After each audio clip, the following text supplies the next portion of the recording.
Hi, my name is Amy Lerner.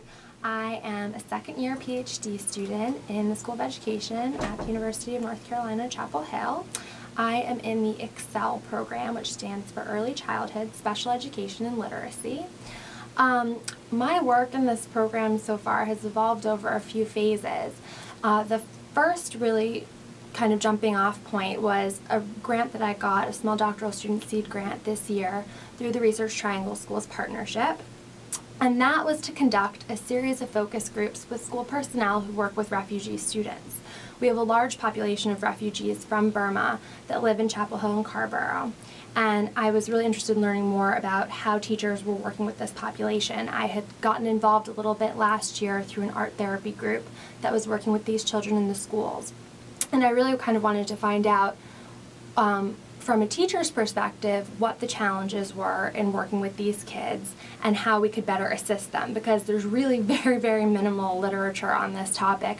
Refugees tend to get grouped together with immigrant students. So I held this series of focus groups this year. I actually partnered up with a researcher at Frank Porter Graham, Patricia Garrett-Peters. She had some money through a faculty engaged scholarship through the Carolina Center for Public Service.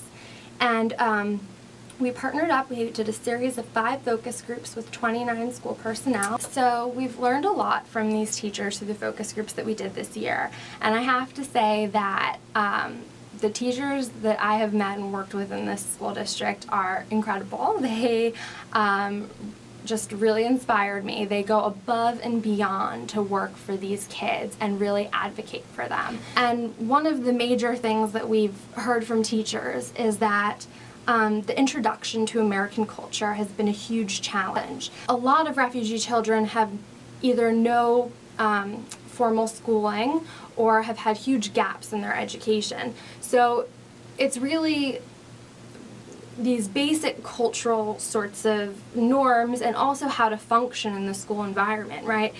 They're coming in not knowing any of this. The reading materials are culturally biased, so they're trying to teach these children how to read, and the books that they have are, even the baby books are, or the, I should really say the kindergarten books are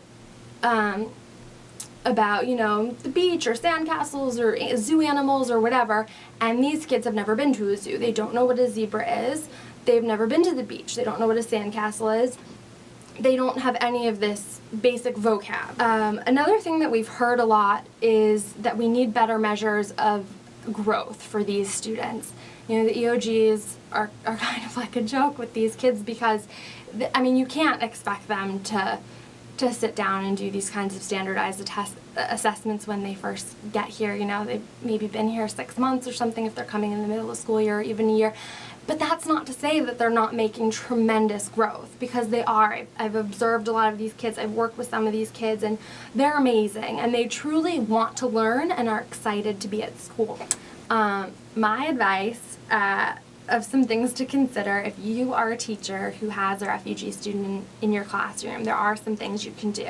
The first one sounds kind of silly. It's really utilizing basic positive body language. Smiling is huge. Smiling is universal, and these kids have come from really hard situations. So, it might sound silly and you might think you're doing it, but really take an extra few minutes to just give that child a smile, to give them some positive body language and encourage them and make them feel warm and comfortable. To the extent that you can do group activities, small groups are really great for these kids who are just coming in.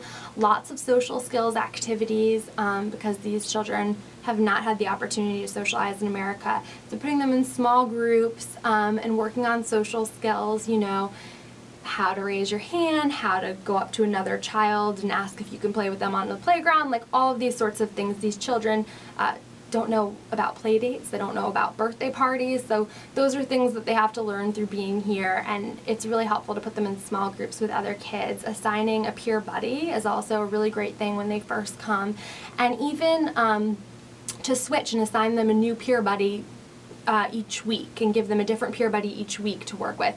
things that you can do to make that child feel special and feel part of the classroom and kind of elevate them amongst their peers is also really important to give them the self-esteem and the confidence and make them feel like they're a part of the classroom community and the school community. I know this is asking a lot of teachers, but if you can, take a few minutes, look up on the internet, it's a great resource. A few words in the child's native language. Even if you can just learn to say like hello or welcome or thank you, just a few words in the child's language can really make them feel at home in the school environment. It's a really simple thing. It would probably only take 10 minutes and it makes a huge difference in terms of working with these kids. It's also important when you have a refugee student in your classroom not to assume anything about that child's past. They each have their own unique story. They've each gone on their own unique journey. So it's important to the extent that you can to not make assumptions about that, but to really try and reach out and find out as much about that individual child as you can.